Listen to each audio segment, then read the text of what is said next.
Bonjour tout le monde. Petite vidéo débriefing de Cannes, hein, du festival de Cannes, exactement. Voilà, dont tu reviens avec les bras chargés de plein de choses. C'est ça. Et des étoiles dans les yeux. Exactement. On a vu plein de nouveautés encore, plusieurs centaines de jeux. Donc t'es parti le mercredi 21 février, parce que ça commençait le jeudi pour les pros. Ouais, et même le mercredi soir, on peut tester quelques jeux. Ah, la chance. Ouais, chez de la croque. Donc le jeudi, en fait, c'est une journée qui est réservée aux pros. Là, on est vraiment tranquille, entre guillemets, pour arpenter le festival et voir les choses sans avoir trop de monde, parce que c'est ultra chargé. Bah, le reste du week-end, c'est vraiment... Les professionnels et le public, ils n'ont pas forcément la même attente de ce genre de festival. Non, c'est vrai.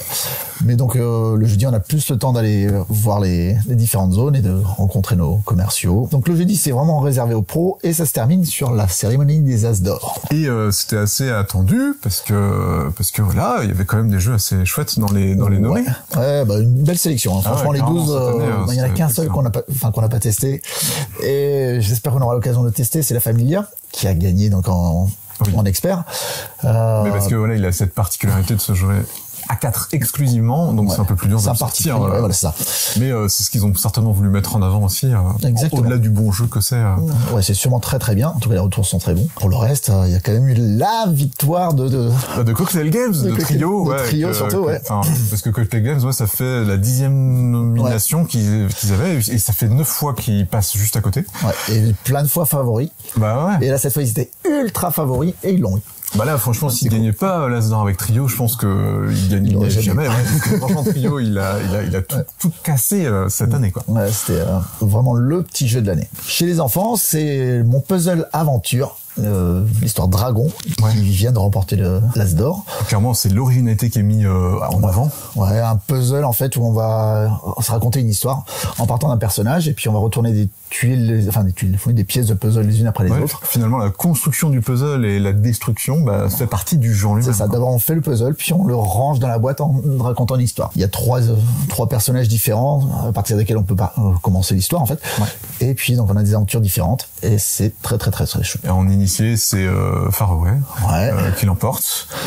Très bon jeu au demeurant et avec ce côté un peu quand même casse-tête qui est pas accessible. C'est pour ça qu'il est en initié. C'est ça. En fait, c'est vraiment un petit jeu de cartes rapide et malin, mais qui déroute un petit peu. C'est ce qui fait qu'on peut pas le laisser en familial. Hein. Vraiment, c'est du... Sinon, c'est démerdez-vous. Ouais. J'ai cru comprendre que il y avait pas mal d'émotions quand le jeu, le prix expert a été donné. Ouais. Il était ultra ému. L'auteur du jeu, il reculait, il se mettait le plus loin possible du micro tellement il était ému. Et c'était vraiment touchant. Enfin, de toute façon, la cérémonie était ultra touchante. Ouais. Et puis c'est chouette parce qu'on voit des visages en fait sur les jeux qui nous font passer des très bons moments. Et c'est ça, c'est du côté humain que ça met en avant et aussi en plus. Donc ça, c'est excellent. Qu'est-ce que tu as découvert de beau chez les enfants? Alors, chez les enfants, il y a 2 petits jeux en fait dont je vais te parler. 1, 2, 3, Faufile-toi. C'est un jeu chez Ravensburger qui va sortir que j'avais déjà vu à Vichy et comme je savais qu'il sortait pas tout de suite, j'en ai pas parlé. Ouais. Il est très chouette. En fait, il y a un enfant ou une personne contre les autres. La personne qui est toute seule est cachée derrière une maison par avant, avec une petite trappe pour regarder de temps en temps. Petite mise en scène qui fait plaisir. Franchement, ça a de la gueule. Enfin, c'est ce qui fait la différence souvent sur les jeux enfants. C'est à des fois c'est assez classique, mais il suffit d'une mise en scène un peu originale et hop. Et en fait, les autres ont un petit raton laveur qui vont essayer de déplacer sur un petit chemin en étant cachés derrière des arbres et essayer de pas se faire repérer par donc la personne qui est dans la maison et essayer d'atteindre la poubelle. Et à chaque fois, on va marquer des points à chaque fois qu'on avance. Et si on va carrément sur l'emplacement jaune, on dit qu'on est sur un emplacement jaune. Okay. Et là, on marquera plus de points, mais sauf qu'on est plus facilement repérable par notre adversaire. Et donc tu parlais d'un 2e jeu enfant. Exactement. Alors le nom c'est Cache-Cache Loustic chez Loki. Là ça me rappelle vraiment le jeu Pas vu pas pris. On est dans ce même esprit où on va regarder à travers un petit œilleton pour essayer de voir les personnages adverses. Sauf que là c'est à partir de 3 ans. C'est tout mignon. On va lancer d'abord un dé qui va nous dire 2 dés qui vont nous dire à quel endroit on va placer ces petits œilletons. Et les autres vont pendant qu'on ferme les yeux cacher leur personnage. Et une fois que c'est fini, on va regarder à travers les œilletons pour essayer de retrouver tous ces personnages-là. C'est pas révolutionnaire, hein, parce qu'on a déjà vu ça dans Pas vu pas pris. Mais là c'est pour les tout petits, ça marche super bien. C'est tout mignon. Encore une fois, la mise en scène, c'est difficile de révolutionner le monde du jeu junior, enfin surtout les tout petits, parce que là ils savent pas lire, il faut compter jusqu'à 3 et la mise en scène c'est essentiel pour passer un bon moment, quoi. Carrément. Donc on passe plutôt catégorie ambiance, famille, un peu mélangée. C'est ça, on va essayer de de s'épatouiller là-dedans. Ouais, c'est ça, c'est jamais évident, hein. Les jeux sont de plus en plus poreux. Alors, je vais commencer par cette petite boîte-là. C'est le tout premier jeu que j'ai vu dans le festival, et ça a été une petite claque. Je me suis même dit, waouh, enfin vraiment trop cool. Ouais. Est-ce que c'était juste une impression personnelle et que j'allais passer pour un hurluberlu en fait à adorer ce jeu-là, et en fait je crois que c'est le jeu qui est ressorti du festival. C'est tout bête et en même temps ultra brisant. Ouais. C'est vraiment d'une simplicité enfantine. Faut juste compter des pommes et des pains. Mais sauf qu'il y a des pommes de pain, et une pomme de pain ça fait une pomme de pain. Donc il y a plusieurs cartes au milieu de la table et on va devoir compter tout ce qui est, enfin la quantité de pommes et de pain. Donc on va annoncer X pommes, Y pain. Et sauf que ça va s'accumuler. Enfin, on va remplacer les cartes au fur et à mesure. Et ça c'est le jeu de base. Et en plus on rajoute des cartes spéciales qui rajoutent. J'ai vu les règles spéciales un petit peu. Ouais. C'est méchant. Ah ouais. Bah il y a le pain perdu. C'est toujours un rapport avec le pain ou les pommes. Le pain perdu, bah du coup on en supprime un parce qu'il est pas là. Il est perdu. Il y a du pain rassis. Donc il faut se lever, se rasseoir. Voilà, c'est que des trucs idiots, mais qui nous empêchent de nous concentrer sur ce qu'on a besoin de chercher et qui nous perturbent. Voilà, enfin c'est drôle à souhait. C'est loin d'être évident. Franchement. Non. Ouais, j'ai pu le tester du coup depuis que t'es revenu avec. J'ai trouvé même parfois un peu calculateur. Ça peut gêner certaines personnes, hein, clairement. Alors, c'est comme du Keblo. Ouais. Vraiment, on est dans le même genre de degré de. C'est-à-dire que c'est fun, mais waouh, ça me fait fumer. Et pourtant, c'est à partir de 8 ans. Ouais, bah oui, c'est simple. Sur le papier, c'est simple. Mais quand t'es face au truc. Enfin voilà, un gros coup de cœur sur un tout petit jeu. Alors, un jeu dont il m'a parlé Corentin juste après, enfin un petit peu plus loin, mais par contre il y avait pas de démo, il y avait pas de boîte, il y avait rien, et ça sort en juin. En français ça devrait s'appeler Presse Patate, en anglais c'était Gimme That. Et c'est un jeu des mêmes éditeurs que Taco Shabu Cheese Pizza. Okay. Et c'est aussi con. Dans le même esprit. Voilà, c'est vraiment très très drôle. En gros, on a tous une feuille de papier et on va devoir écrire, en gros numéroter plutôt des patates. Le principe c'est simple, il y a un joueur qui a le crayon, qui va donc numéroter sur sa feuille 1, 2, 3, écrire les 50 patates. D'accord. Pendant ça, il y a son voisin de gauche, je crois, lance un dé. Sur le dé, s'il tombe sur le crayon, hop, il lui pique le crayon, il va pouvoir écrire. Et il y a plein de phases, des phases où on va devoir taper sur la table, des phases où on va devoir faire des genre là ou là, je sais plus trop quoi, enfin, que des trucs drôles. On va même parfois tomber sur une phase qui va faire décaler vers la droite ou vers la gauche les feuilles. Donc on se passe ces feuilles constamment, on se pique le stylo. C'est un joyeux bordel après. Donc c'est le genre d'ambiance où ça crie dans la pièce, on se marre quoi. Ça m'a l'air trop cool. Ouais. Je pense qu'il faudrait éviter de faire ça dans les soirées jeux quand il y a un jeu expert à côté parce qu'on va péter les plombs. Mais c'est trop drôle à jouer. Et à regarder ça aussi c'est marrant. Petit jeu un peu à part qui arrivera en juin si j'ai bien compris. Tu m'as parlé en plutôt bien de Inkit. C'est ça ? Ouais, excellent. Alors on redescend. On est sur un truc beaucoup plus zen, un jeu coopératif où on va se faire deviner des choses avec des tampons. Il y a 4 tampons. Il y a un carré bleu, je crois, un rond rouge, un triangle vert et une espèce de bâton jaune. Première manche. Tous les joueurs sauf un qui va deviner, qui va essayer de retrouver à quoi correspond chacun des dessins entre guillemets. Chaque joueur a un dessin différent. Donc tout le monde va faire un dessin différent et donc on va utiliser pour la première manche 5 tampons, ce qu'on veut, hein, mais on utilise 5 tampons et puis le joueur va donc récupérer le joueur qui devine va récupérer toutes les cartes mots, en rajouter une ou deux, je crois que c'est 2, il les mélange et puis il essaie de retrouver à quoi correspond chacun des dessins. Avec 5 coups de tampon, on arrive à trouver. C'est pas toujours évident, mais on arrive à peu près à trouver. Il y a des fois il y a des mots qui se ressemblent un petit peu et c'est un poil stressant, mais bon, ça marche. Après, on refait une deuxième manche avec un autre joueur qui va qui va devoir deviner. Et les autres joueurs n'auront que 4 coups de tampon. Puis on recommence avec 3 coups de tampon. Puis 2. Puis un seul coup de tampon. On se dit, c'est impossible de faire deviner un truc. Et en fait, ça marche. Déjà, tu t'es habitué, en fait, avant. Et on arrive toujours à trouver quelque chose. Il y a un de mes collègues qui avait pris juste, la feuille et le tampon rond rouge. Et il avait fait un saut. Enfin, c'est-à-dire qu'il avait vraiment fait en plein milieu de la feuille pour représenter l'enveloppe. Ok, d'accord. Et en fait, voilà, tu comprends le truc. Moi, j'ai mis l'avion dans le ciel avec juste un triangle. Ça va. C'était pas le plus compliqué. Mais tu vois, il y a des trucs. Et juste l'orientation de la feuille, le truc que tu utilises, enfin, ça marche. Les mots restent assez simples, du coup. Ouais, c'est pour ça. Ouais. Mais vraiment très cool. Après, à voir si les tampons sont. Oui, au niveau de qualité, etc. Mais par contre, ça marche sur le long terme. Ça donne trop envie d'essayer. C'est assez original pour le coup. Tu m'as parlé, hein, tu m'as montré rapidement un jeu qui est assez laid, c'est peut-être pas le bon terme, mais qui semble très rétro. Vieux. Ouais. Voilà, très années 80. C'est 90. Vrai que quand on le voit, on se dit c'est quoi ce vieux jeu des années 80 et par contre, alors je l'ai pas testé. Il s'agit de World Traveler. Okay. Enfin un petit jeu de mots entre monde et mots. World Traveler et ça a l'air trop cool. C'est un jeu coopératif où en fait en gros on a une espèce de grille, enfin un plateau en fait avec plein de dessins. Puis les images font très anciennes, c'est ça? Ouais, c'est ça. Et en fait, parmi les dessins, on a des mots à faire deviner à nos partenaires. Et on va utiliser des flèches. En gros, c'est dans telle direction, voilà. Ouais. Et puis les autres vont essayer de comprendre, grâce à des mots et des directions, quel objet ou quel personnage on va faire, on va leur faire découvrir en fait. Et donc, on va essayer d'en découvrir un maximum, juste en se déplaçant sur le plateau. Mais donc c'est de l'échange avec les autres pour essayer de comprendre ce que voulait dire le maître du jeu entre guillemets. Hein. Et ça a l'air vraiment super cool. Par contre, on va dire que c'est original comme. Visuellement, ouais. Il y a ce jeu-là qui arrive bientôt. Ouais. Sink Swim. En fait, il y a deux jeux qui ont beaucoup buzzé en fait grâce à nos collègues du passe-temps. C'est Sink Swim et Order Overload. Et les deux arrivent. Celui-là en avril, je crois, et Order Overload en mars, donc très prochainement. Ouais. Donc voilà, enfin c'est. Je pense que vous en avez probablement déjà entendu parler. C'est ça. Et des bons jeux au demeurant. Coopératif, d'ambiance, très très fun. Et on va voir si la hype qui a monté, elle va rester avec la sortie française, quoi. Exactement. Un jeu d'enchères. Ouais, toujours dans les jeux d'ambiance. Là, on part sur des jeux d'ambiance avec des dés. 1%. 1%, c'est parce qu'en fait, on va lancer 2 dés et qu'on a 1% de chance de faire la valeur 0,0. Ça, c'est la base. Okay.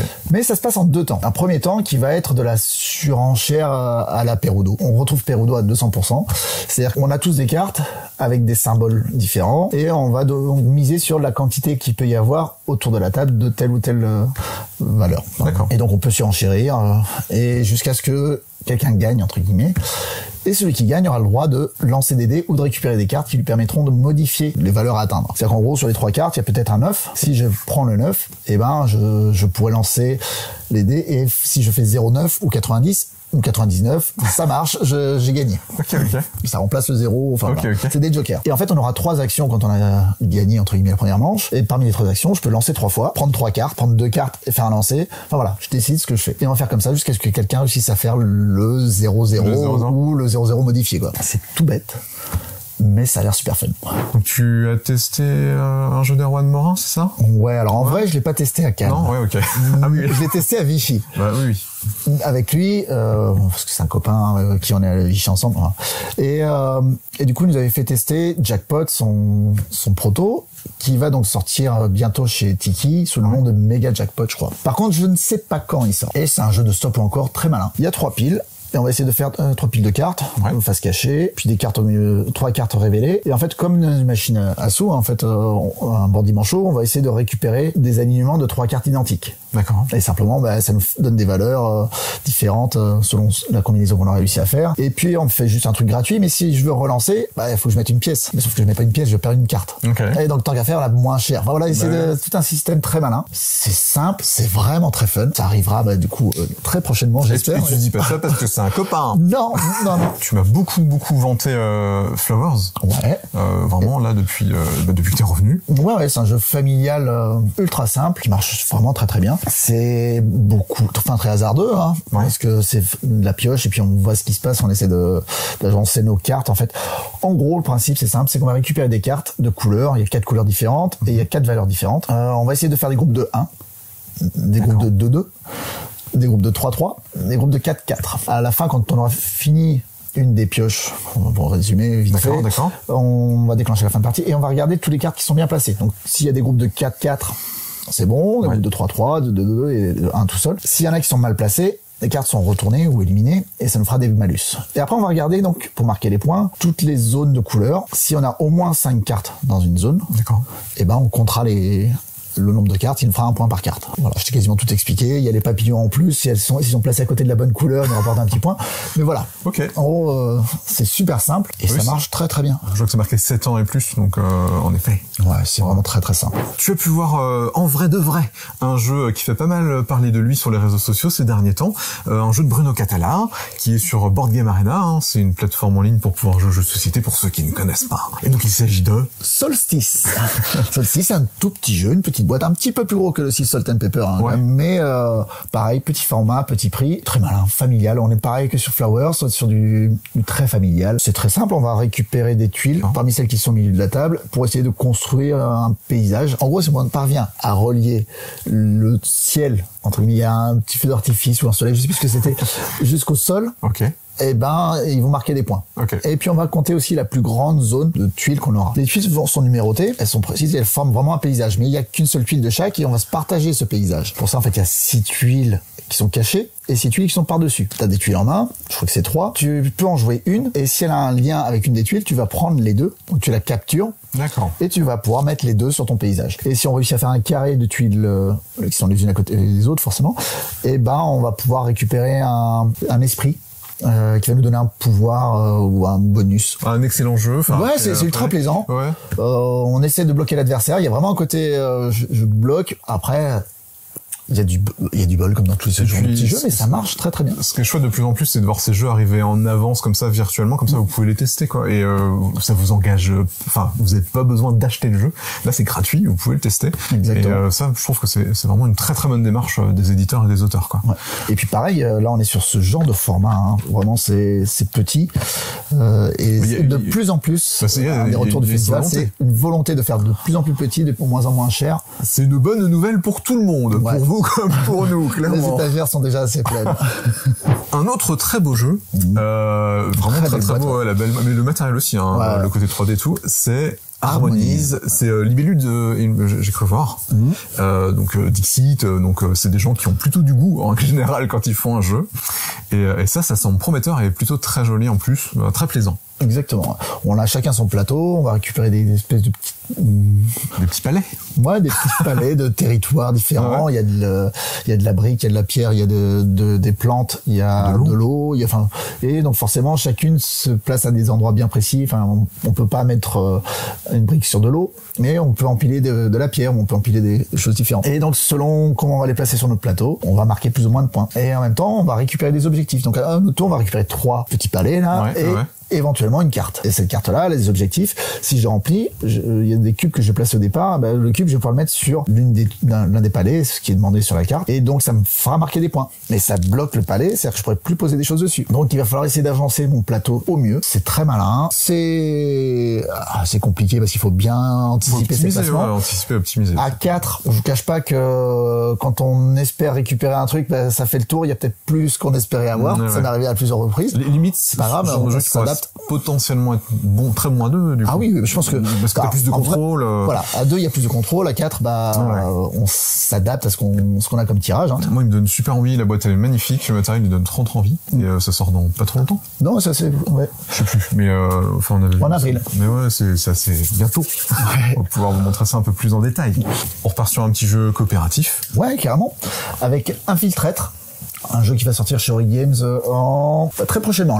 Là, c'est un jeu coopératif, donc comme je disais, de déduction, croisé un peu avec du Hanabi. Parce qu'on a tous une carte devant soi, on est le seul à la connaître, et en fait, on va essayer de donner des indices aux autres. Et les autres vont essayer de deviner quelle est la carte qu'on a devant nous. On va utiliser des cartes qu'on a devant soi pour donner des indices. Bah, c'est pas un 2, c'est pas un 4, c'est pas ou alors c'est pas telle couleur. Et puis donc les autres vont cocher sur un petit plateau pour savoir ce que ça peut être. Et puis à un moment donné, il y a quelqu'un qui va tenter de tirer avec un pistolet en carton sur notre double thème là, voilà. Un fil traître. Okay. Sauf que on a, je crois que c'est 6 balles pour tout réussir. Il faut pas se planter quoi.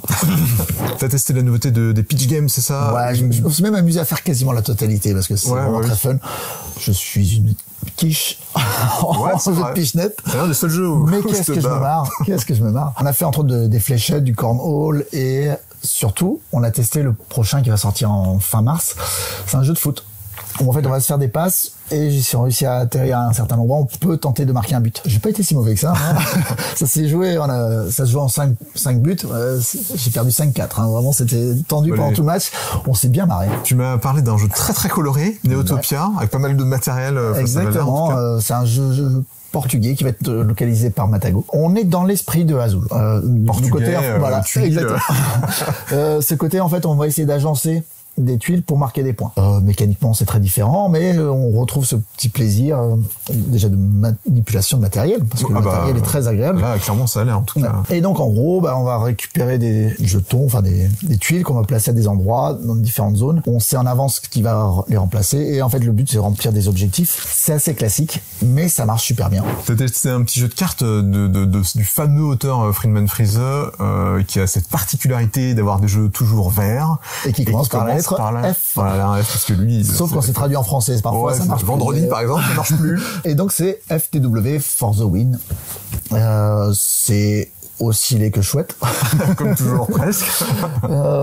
Et en fait, c'est un petit jeu de défausse où on va essayer de marquer un maximum de points. On a tous des cartes en main et on va poser les cartes les unes sur les autres et à chaque fois, faut qu'on monte en valeur. Et puis à un moment donné, quelqu'un va pas vouloir ou pas pouvoir monter. Il va poser une carte sur le côté et récupérer une des cartes qui ont été jouées dans la défausse. Okay. Et puis toutes les autres cartes sont enlevées. Voilà. Donc la carte qu'il a récupérée, il la met dans sa main. Puis ça, le joueur suivant peut repartir. Mais du coup, il peut repartir de 1. Okay, il peut repartir de là ce qu'il veut. Donc ça avantage les autres, et on va continuer comme ça et on va jouer. Et dès qu'il reste plus qu'une carte en main, on compte les points. Les points, ça va être les points qu'on a en main. Enfin, la plus grosse carte qu'on a en main. On compte la plus grosse carte en positif et toutes les autres cartes qu'on aura dans la main sont du négatif. Ok, d'accord. Donc si on a 35 et le 34, cool. C'est pas de bon. Ça fait qu'un seul point. C'est mal joué. Voilà. Donc c'est toute une gestion de, je garde des grosses cartes pour pouvoir surenchérir, mais en même temps, il faut que je garde des petites pour pouvoir pisser quand il faut. Enfin, ou en tout cas marquer le moins de points possible. C'est très malin. Est-ce que ce sera aussi drôle que Fugiflash? Eh ben, moi, je trouve qu'on est un peu dans le, visuellement, on est dans le même style. Et au niveau du plaisir, c'est pareil, on essaie d'embêter notre voisin, sauf qu'il n'y a pas d'alliance, pour le coup. Ouais, voilà. Pas de vraie alliance. Il y a un jeu là, tu veux en parler? Alors, les jeux Schmitt sont toujours aussi beaux. Incroyable. C'est vrai, mais c'est cool. Colle pas. Ouais. C'est un petit jeu de défausse encore, hein. Ouais. Un petit jeu de cartes simple et léger, où on se taquine beaucoup, là. Pour celui-là, vraiment, c'est fait pour embêter les autres, hein. Ah, bah, parfait. Ouais. Et limite. Tu l'adores, j'imagine. Alors, ouais, par contre, je gagne pas, parce que, je m'en prends plein les dents, mais c'est pas grave. C'est drôle. C'est un jeu où on va poser des cartes. Il y a une défausse, et s'il y a un 0 ou un 5, un 0 ou un vert, par exemple, un 0 vert, il faut que je pose un 0 ou du vert. Mais l'idéal, c'est de ne pas poser de cartes sur la défausse et de les poser devant soi, parce que c'est ça qui nous donnera des points. Les cartes qu'on va poser devant soi. Si je peux poser un numéro d'une couleur différente devant moi. Et ça quand ça revient à mon tour. Si jamais au milieu de la table, sur la défausse, il y a une valeur ou un numéro que j'ai devant moi posé, je suis censé jouer une de ces cartes si je peux pas en jouer une de ma main. Ok. Donc si j'en ai une de ma main, c'est bon, je peux me protéger. Et en fait, on va continuer comme ça jusqu'à ce que quelqu'un se débarrasse complètement de ses cartes. Et on va donc marquer les cartes qu'on a devant soi. Moins les cartes qu'on a dans les mains. Donc on fait tout pour jouer la carte qui va faire défausser le joueur suivant. Et parfois ça revient à nous et on se fait avoir, en fait, on se fait prendre notre propre jeu. C'est l'année des soustractions, en fait, dans les jeux de cartes. Ouais, non mais... Pardon. Voilà. En tout cas, il est déjà sorti pour le coup. Ouais, d'accord. Il vient de sortir ce mois, enfin le mois dernier là, mais on va le recevoir très rapidement. Ouais, très rapidement. Et c'est très drôle. Alors c'est pas Schmitt, mais ça y ressemble quand même. Ouais, c'est des cousins germains. C'est toute une gamme en fait. Là, on a que deux, mais c'est toute une gamme en fait de jeux de dés. Ouais. Qui va être localisé par Matago, Sixto et Coche Express. Dorsmar, ça va devenir Coche Express. D'accord. Et c'est des petits jeux à cocher dans l'esprit de Quinto, tout ça. Moi j'ai pu tester Sixto et oui, on est vraiment dans du Quinto, voire même plus simple. Celui-ci en tout cas, il est vraiment ultra simple, mais quand même assez casse-tête. C'est ça. Et celui-là, c'est plus du stop ou encore. Ouais. C'est très drôle, c'est léger, mais vraiment typiquement le genre de jeu à l'apéro, n'importe quand, ça marche très bien. Ou ça va plaire aussi aux plus anciennes générations qui ont adoré les Quicks, les Quinto, etc. avec ce côté, non, c'est simple d'accès en fait. Donc on explique la règle en 2 secondes et demie quasiment. On passe au jeu de joueurs. Exactement. Avec notamment, moi je suis assez intrigué, tu m'as pas trop parlé, tu m'as juste dit que c'était bien Jekyll contre Hyde. Ouais. Et contre Scotland Yard. Alors c'est Jekyll et Hyde, cette fois qu'ils sont ensemble, non plus l'un contre l'autre, contre Scotland Yard. C'est une suite, c'est quoi? C'est une extension? Non, c'est vraiment un jeu à part entière, toujours un jeu de pli, c'est coopératif et c'est excellent. Voilà, c'est tout, au revoir. Merci, j'allais faire la abonnez-vous. Non, vraiment, c'est excellent. Okay. Faut apprendre à fonctionner ensemble. Hein. Vraiment, tu apprends à jouer. Un vrai jeu coop, c'est ça le but aussi. Oui, mais en fait, j'adorerais y jouer avec mon partenaire de belote. Tu vois ce que je veux dire? Enfin, le côté, on sait comment fonctionne l'autre, on apprend à vraiment, on devient une petite doublette. Alors du coup, je me pose la question. Désolé, hein, comme toi, t'es joueur de belote, Pli, moi moins, et j'ai toujours cette sensation que certains jeux fonctionnent justement quand il n'y a pas besoin de communiquer. C'est-à-dire que quand t'es pas très fort en belote, que t'as pas le vocabulaire, et ben t'es un mauvais partenaire entre guillemets. Ouais, donc là, pour toi, c'est le cas ou non, parce qu'en fait, finalement, si tu apprends à comprendre la logique du jeu, parce que c'est pas une logique de belote. De belote. Si t'es joueur de belote ou pas, t'as pas beaucoup. Non, mais t'as des réflexes jeu de pli, mais après ça t'oblige à casser ces réflexes-là. Ouais, non, mais j'aime bien savoir parce que c'est ce qui pour moi fait qu'un jeu de pli est accessible ou non entre guillemets à des joueurs ou non quoi de belote. Ce jeu, il y a un petit système de campagne. En gros, c'est un mode de difficulté. Les 3 premiers niveaux sont là pour vous apprendre à jouer. Et puis à partir du 4, c'est le jeu. Puis quand vous commencez à maîtriser, vous allez chercher un peu plus loin. Ouais. Mais moi, j'ai testé que le niveau 4. On n'a pas fait l'apprentissage avec mon camarade de jeu. Ça s'est senti. Parce qu'on tente des choses et puis on voit que mince, il y a peut-être des choses qu'on n'a pas dû faire. Il aurait peut-être fallu faire. Après lui justement, il y a des choses qu'il a pas vu et ça nous a mis dedans, mais c'est pas grave, on découvrait le jeu donc on n'a pas. Mais c'est très très chouette. En gros, donc on a chacun des cartes en main. Il y a des cartes qui sont mises de côté. Parmi les cartes qu'on a en main, on va donner tous les 8 qui sont la plus forte carte à Scotland Yard et on va pouvoir leur donner les cartes qu'on veut. À tour de rôle, on va jouer. En gros, il y a un d'entre nous qui va commencer, c'est le hasard du début de la partie. Celui qui va jouer, donc va mettre une carte et donc on retourne au hasard la première carte de la police et puis on finit le tour et on regarde qui c'est qui a gagné le pli. Le système de couleurs, c'est comme à Jekyll vs Hyde, c'est-à-dire que la première couleur qui sort, c'est la première, puis la deuxième est un peu plus forte, la troisième est encore c'est dynamique, c'est trop cool. Moi, c'est un des trucs que j'adore. Et pareil, il y a des potions qui permettent de créer des petits pouvoirs, d'utiliser des pouvoirs. Ouais, du coup, apprendre tout ça en coop, ça change absolument tout en fait. Ouais. Sauf que, alors, ce que je n'ai pas dit, c'est que en gros, nous, on va gagner si on gagne le pli. C'est très bien. On va essayer de gagner autant de plis l'un que l'autre, d'accord, parce qu'on avancera à la fin notre personnage du plus faible. Des deux. C'est-à-dire que si toi t'as gagné 3 plis, moi j'en ai gagné 4, on avancera de 3 plis. Okay. Enfin, c'est pour ça que tu veux faire la même. Donc voilà, t'essaies d'en avoir dans l'idéal le plus possible. Ouais. Sauf que, il y a des petites icônes sur les cartes. Il y a des icônes qui vont nous avantager nous, et qui nous permettront d'avancer encore plus. Et il y a des icônes police qui, elles, si jamais elles sont dans notre main, feront avancer la police. D'accord, ok. Et faut pas qu'on se fasse rattraper par la police. Et ben, toutes les petites cartes 1, 2, 3, elles ont le symbole police. Ok, d'accord. Donc en gros, est-ce qu'il faut il faut réussir à faire en sorte que ce soit lui qui les ait. Mais sauf que si on les lui laisse, on marquera pas de pli. Okay. Donc c'est toute une gestion assez maligne. Qu'est-ce que je garde, qu'est-ce que je garde pas. Puis faut réussir à nous avancer jusqu'à l'arrivée, sans dépasser l'arrivée, parce que tout ce qui se dépassera l'arrivée permettra à la police de nous rattraper encore plus. Oui. Enfin bon, c'est très très très très malin, très chaud. Très chaud, j'imagine. Je pense que tu apprends c'est un jeu qui s'apprend quoi. Ouais. Et justement qui s'apprend à deux. Et vraiment, on a besoin d'avoir un petit partenaire. Alors, on peut guider l'autre si l'autre découvre, mais oui. Mais ouais, c'est comme on peut pas dire les cartes qu'on a. Et ben c'est. En même temps, les jeux 2, c'est des jeux que souvent qu'on fait en couple ou en tout cas dans le cocon familial et du coup, c'est plutôt agréable de le ressortir régulièrement comme ça. On a très hâte de le tester. Très bien. Il y en a un autre jeu coopératif que je n'ai pas testé et qui a l'air aussi chouette, c'est Sales. Tu m'as dit que ça ressemblait un petit peu à Vol de Nuit, qui est un jeu en gros où on va poser pareil, c'est un jeu de pli, donc coopératif de joueurs où on va donc poser des cartes et essayer de faire avancer un bateau sur une rivière en évitant des tentacules de nuit pour le coup. Voilà, et donc on va comme ça essayer de se diriger en évitant les obstacles. J'ai pas joué, je connais pas exactement la mécanique, mais ça sent très bon. J'ai vu dans les vidéos que t'as ramené, et puis tu m'en as parlé, tu as joué avant d'y aller finalement. Boop a dit. Voilà, j'en parle comme si c'était un retour de Cannes. Les petits chatons, c'est trop gnangnan quoi. C'est ça, c'est un super petit jeu abstrait à deux, avec une thématique très très très chouette. En gros, on va jouer des petits chatons sur un édredon, sur un petit matelas. En vrai, on est d'accord. C'est un vrai. Matériel, c'est un vrai. C'est ça. Je pose mon petit chat. Sauf que si je pose un chat à côté d'un autre chat, ça le fait rebondir. Donc il s'éloigne d'une case. Et on va faire comme ça en essayant de poser nos personnages pour aligner 3 chatons. Parce que quand on a 3 chatons alignés, hop, on les enlève et on récupère 3 gros chats. Le but du jeu, c'est d'avoir 3 gros chats alignés sur le plateau. Là. C'est très malin. À savoir que le gros chat, quand je le pose, il pousse les chatons et les autres chats aussi. Ah ouais. Mais le chaton, si je le pose, il poussera les chatons et pas les gros chats. Bah oui, donc là, il y a tout ça. Et ben, c'est très malin, essayer de pousser nos personnages pour faire sortir ceux des autres et placer les nôtres intelligemment. Une belle réussite. Et qui arrivera en juin, si je dis pas de bêtises. Il y a une version duel des charlatans de Belcastel qui semble sortir, c'est ça? C'est ça. C'est ça en juin aussi. Et là, en fait, c'est toujours du backbuilding. Pour ceux qui... En gros, on a plein de trucs dans un sac, on tire des trucs, il y a vraiment ce côté tirage au sort. Faut éviter les claques doigts. Donc il y a ce côté hasard, mais on choisit ce qu'il y a dans le sac, plus ou moins. Ouais, voilà. C'est ça. Au fur et à mesure, on va améliorer ce qu'on a mis dans le sac. Voilà, c'est ça. Et sauf que là, en fait, on va essayer de déplacer un petit personnage au milieu, c'est de le ramener jusqu'à notre auberge, je sais plus, enfin, jusqu'à notre porte. Mais on va pouvoir aussi déplacer la porte. En fait, en gros, c'est selon les...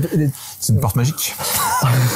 Donc on va faire des potions. Si j'ai réussi à remplir le boulot, bah super, je pourrais faire avancer le personnage d'autant de casques de points. Et puis ce sera l'autre joueur et on va recommencer après. Donc en enlevant cela, mais sauf que les claques doigts, ça s'accumule. Et il faudra faire en sorte d'accumuler, voire de s'arrêter sans faire exploser notre potion. Et voilà, donc on retrouve l'essentiel, la magie du jeu classique, mais avec un côté vraiment affrontement et de tir à la corde. Et toujours amélioration avec aussi des modules différents selon les parties. Enfin voilà. On monte d'un cran, on passe chez les initiés. Qu'est-ce que tu as pu voir, qu'est-ce qui t'a le plus intrigué? Alors, j'ai commencé par l'un des jeux qui, je pense, a le plus marqué aussi, c'est Backstories. Et ça, tu m'en as parlé avec beaucoup de... Ouais, tu sembles assez hypé. Je regrette juste, le mercredi soir, a priori, on avait moyen de le tester. J'ai pas fait gaffe. On l'a juste bu des coups avec les copains, mais et testé d'autres jeux, en vrai, mais j'ai loupé ce petit test. Et c'est pourtant un jeu narratif qui a l'air assez excellent. On va avoir des personnages, on va interagir avec des cartes et on a des espèces de caches avec des trous. D'accord. Et donc on va pouvoir choisir, donc selon le cache, d'avoir des informations ou d'autres. Donc on met au dos de la carte et qui nous révéleront certaines informations au détriment d'autres. Et on va avancer, et puis on peut faire un peu ce qu'on veut. Hein. On peut même faire des choses qui sont complètement idiotes et qui pourront nous éloigner de notre but. Et finalement... on va devoir lutter beaucoup plus pour rejoindre pour atteindre ce but-là. Enfin, c'est très permissif. A priori, c'est très malin. C'est chouette comme narration. Ouais. Voilà, c'est encore en construction. Enfin, je sais pas s'il est fini, hein, parce qu'il sort quand il sort en mai-juin. Les retours sont tous excellents. Bah, ça donne et c'est une petite boîte. Tu m'as parlé de l'adaptation d'une BD que tu apprécies particulièrement. Ouais, c'est un peu ma BD culte par excellence. Il y en a plein que j'adore, mais celle-là, vraiment, c'est Donjon. Il y a toujours dans l'année, il y a toujours quelques adaptations de BD. C'est vrai. Voilà. Et je le sais, puisque du coup, maintenant, t'es là, forcément, tu mets l'accent là-dessus, même si certaines je connaissais, mais là, je connais pas du tout. Ouais. Donjon, ça c'est la 25e année de cette série-là, de Sfar et Trondheim. C'est une série qui est géniale, qui est drôle, qui est... Donc tu nous la conseilles aussi en tant que BD. Ah ouais, moi j'adore. Après, c'est des univers... par contre, il y a plein de séries de tomes à l'intérieur. Et là, on se base sur les 4 premiers tomes de la série Zénith, Donjon Zénith. Et donc c'est toute une aventure avec un personnage qui est le anti-héros parfait, qui va du coup apprendre à se battre. Sauf que je ne sais pas trop de quoi parle le jeu. Je sais qu'il est coopératif et qu'il va falloir réussir à se déplacer dans différentes zones. Puis, mais je sais pas grand chose. C'est juste que j'étais hypé parce que le thème me plaît. Voilà. Donc moi je vais me pencher dessus à fond parce que un groupe exactement. Et j'espère que le jeu est aussi bon que... Donc tu ne manqueras pas de le tester à sa sortie, ça c'est sûr et certain. Il faut croire que le jeu de pli est à la mode. Oui, mais on en est abreuvé et là encore un jeu de pli. Oui. Sauf que là, il a une particularité, c'est qu'il se joue uniquement à 3. Ah, d'accord. Voilà. Ça s'appelle... Et c'est une toute petite boîte d'ailleurs. C'est Robotrick, c'est ça? Robotrick, voilà. Et donc en gros, on va jouer contre une IA. Hein. Enfin, c'est des cartes qui vont se retourner et qui vont nous dire ce que fait notre adversaire. Et on va devoir comme ça remporter des plis. Enfin, ça a l'air très malin. Et puis surtout, c'est ce parti pris de jouer à 3 contre le jeu. Et je trouve ça chouette. Ah bah carrément. Il y a des copains qui ont testé, qui ont trouvé ça très bien. En tant qu'amateur de jeux de plis, ça me hype pas mal. T'as pu tester un jeu dont on avait parlé à Vichy, il me semble, dans la vidéo. Enfin, en tout cas, on en a parlé entre nous, ça c'est sûr. Ça fait longtemps qu'on en parle parce que ça semble intéressant. Ouais. Et si t'as testé, tu vas pouvoir nous en dire plus. C'est chronologique. Exactement, chronologique, et ça sort très bientôt. Donc vous allez pouvoir aussi le tester. C'est en gros une déduction. Ouais. Okay. Voilà, faut savoir où. Enfin, il y a eu un meurtre. Il faut savoir qui où et quand. J'imagine que la temporalité a son importance. Exactement.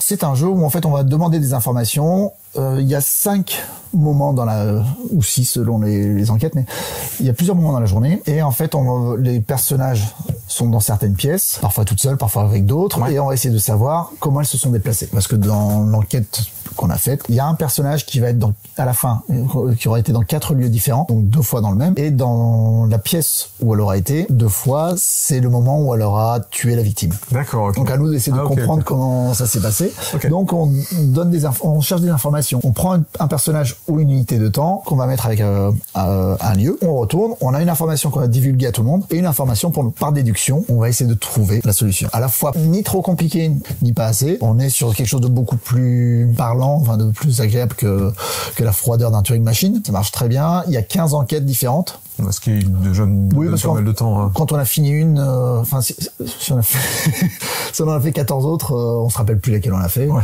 Et, à moins d'avoir une mémoire d'éléphant exceptionnelle. Mais bon, voilà. Donc non. Et en plus, il y a 3 boîtes qui sortent.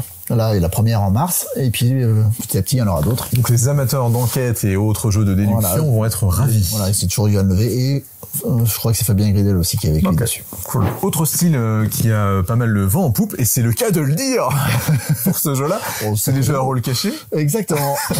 Là, il s'agit de l'ombre du Kraken. Donc rôle caché, comme tu disais, avec d'un côté les marins, les pirates, donc les traîtres, et on se pas, ça dépend de quel camp tu es. Exactement.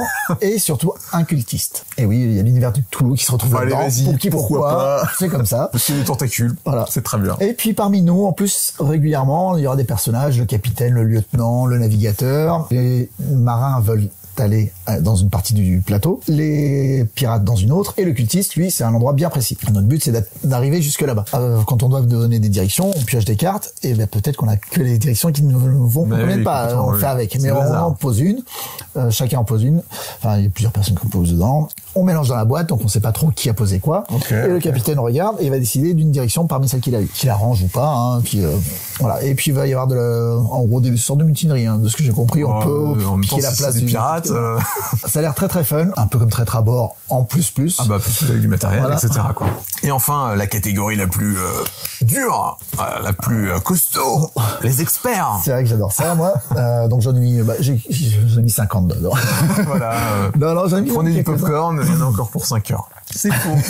Donc je vais commencer par Pompero, qui est un jeu de Julian Pombo, qui n'est pas un inconnu. C'est un peu le wingman, de Vital Lacerda. C'est un pote de Lacerda qui l'a un peu formé. Ouais. Donc voilà, ça vous donne a priori le niveau du jeu. Donc voilà, pour les gros amateurs les amateurs de gros jeux, c'est un jeu où en fait on va essayer d'utiliser l'énergie du vent de la Pampa, de la Pampa brésilienne, qui s'appelle le Pompero justement. Et on va essayer de créer des éoliennes, des tours électriques, et puis réaliser des contrats. Pas tester, il faut 3-4 heures de jeu. Voilà. T'as pu voir le matériel. Mais le matériel est plutôt chouette, ça soit un peu écologique, ce qui me déplaît pas. D'accord. Et donc forcément, plein de choses qui m'intriguent énormément. Ouais, carrément. Donc t'as croisé aussi le prochain du format Cathédrale Rouge et le Château Blanc. Petit format chez Yellow, ça c'est chouette. Moi j'aime bien, pas trop cher, mais quand même un gros jeu. L'autre bout de la gamme expert, entre guillemets, là c'est beaucoup plus léger. Là, avec un nom tout simple. Bambou. Voilà, c'est un jeu zen. Mais qui devrait vous demander de réfléchir un petit peu beaucoup. On va jouer des encens qu'on va mettre à des endroits pour récupérer d'autres encens et qui nous permettront de faire des actions. Ok. La manipulation est originale en fait. En gros, on choisit des bâtons et puis on les utilise à des endroits qui vont nous permettre de récupérer de nouveaux encens qui nous permettront derrière de faire d'autres actions. Parce que plus j'aurai d'encens, plus je pourrai faire certaines actions. Et ça me permettra surtout de récupérer donc soit des objets, soit des contrats, entre guillemets, pour créer l'harmonie dans ma maison. Vraiment, le but du jeu, c'est d'avoir l'harmonie dans sa maison, parce qu'en fait, on a c'est ça, c'est du feng shui. Bon, en fait, on va avoir la partie gauche, la partie droite et la partie centrale de notre maison, et l'idéal, c'est d'avoir un équilibre dans tout ça, grâce aux objets et aux contrats qu'on aura, parce qu'on a besoin des objets pour obtenir les contrats. Je pense que c'est assez malin. Esthétiquement, moi, ça me plaît bien. Cette gamme, en plus, à pas cher. J'adore. En plus, c'est toujours des bons jeux. Ouais, carrément. Pour le coup, je trouve le thème juste un peu bizarre. C'est vrai. Et en plus, c'est à l'origine, c'est des vires. Et moi, des vires, de plus en plus, je suis fan. Mais ça fait longtemps qu'on n'a pas parlé de nature. Ouais, mais là, c'est... Je suis mauvaise langue. C'est vrai. Mais la boîte, par contre, je suis désolé. Ouais, mais elle est belle. Ah, c'est joli. Ça, c'est magnifique. C'est très, très Evenfall. Un jeu qui va venir donc chez Matago en avril. Evenfall, ça a l'air d'être une période où le surnaturel et le naturel se croisent. Voilà, autour d'un arbre. Voilà, c'est un peu mystique. Je connais pas toute l'histoire du truc, mais et en fait, c'est un jeu de cartes à combo, en fait. Avec plein de choses sur les cartes, mais avec du matériel. On va devoir comme ça essayer de gérer nos cartes pour améliorer. Quelque chose qu'a priori t'apprécies beaucoup, toi, personnellement. Exactement. C'est un jeu de construction de moteur avec des cartes, hein, donc moi ça me plaît bien. Le jeu est magnifique. J'ai vraiment hâte de le tester. Autrement, j'ai vu un autre jeu qui a l'air tout choupi. Encore. C'est les rats de Wistar, je crois. Je dis pas de bêtises, Wistar. C'est le prochain jeu de Luciani, qui n'est pas un inconnu pour les amateurs de gros jeux, avec Sabia, je crois, son partenaire, mais sûrement très connu, mais je maîtrise moins. Et là, en fait, on est des rats qui se sont échappés d'un laboratoire et on va se battre, entre guillemets, pour devenir le nouveau chef du clan. Pour ça, en fait, on va explorer les différentes zones, récupérer de la nourriture, des objets laissés par les humains, améliorer notre terrier. Enfin voilà, c'est très mignon. Chacun sur ce plateau, des choses à faire au milieu de la table, enfin sur le plateau central. Un peu original pour le coup. Voilà, c'est de la nature. Ouais, c'est nature. Mais en fait, en vrai, moi je suis assez content de voir que il y a des thèmes un peu plus entre guillemets enfantins qu'il y a par exemple dans les jeux experts. C'est vrai. Il y a en jeu solo Ayla, c'est ça quoi. Enfin, et ça c'est plaisant. Moi ça me rappelle. Bon, je suis un vieux, mais le dessin animé Brisby et le secret de Nîmes que peu de personnes connaissent. Mais si vous connaissez, je serais curieux de voir en commentaire à quel point je suis vieux. Mais c'est le genre de jeu où le genre de jeu où t'as un thème quand même au départ un peu enfantin qui parle quand même de choses sérieuses. Et on retrouve de plus en plus ça dans les jeux experts, je trouve. Alors peut-être parce qu'ils ont fait le tour des thèmes et puis qu'ils essaient de creuser ailleurs. Mais là, ça a l'air d'être le cas aussi. Ça n'empêche pas qu'il y aura aussi plein de choses sur le fantasy, enfin de la fantasy plutôt, ou de la SF. Oui, bien sûr. J'en parle pas trop parce que il a fallu faire une sélection, mais il y a encore plein de choses SF très très chouettes qui s'annoncent. Mais moi, j'adore la science-fiction, donc c'est pas moi qui vais m'en plaindre. On repart sur quelque chose de pareil, assez magique, assez mignon, parce que c'est dans le thème d'Alice au pays des merveilles, mais c'est pas un jeu mignon. D'accord. C'est Wonderland's War. Ça a l'air pas mignon, oui, en effet. Non, c'est du backbuilding d'affrontement. En gros, on va se battre sur différentes zones. Au centre du plateau, il y a les personnages qui prennent le thé. Emblématique, enfin. Voilà. Je sais pas exactement. J'ai pas tout. On imagine, en tout cas. Mais il y a tout un truc a priori très malin sur la circulation d'un pion. Enfin, voilà, il y a une espèce de truc que j'ai pas retenu, mais qui avait l'air intéressant au centre du plateau. Et en fait, nous, on va essayer de se placer dans différentes zones pour contrôler du territoire. Et tout ça grâce à du backbuilding.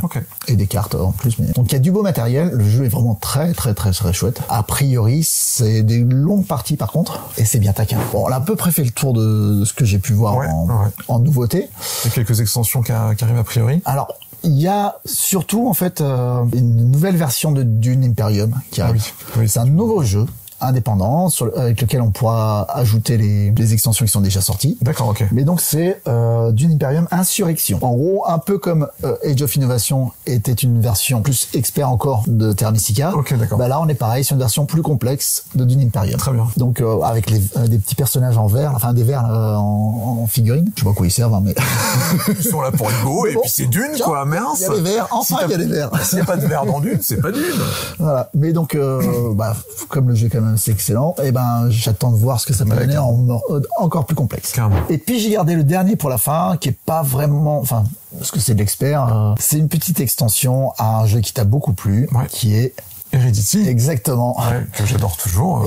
Et donc cette petite extension s'appelle Souvenir. Mais en plus d'être une extension, c'est une sorte de préquel. Donc vous pourriez tout simplement commencer par ça avant de jouer au jeu normal. Voilà.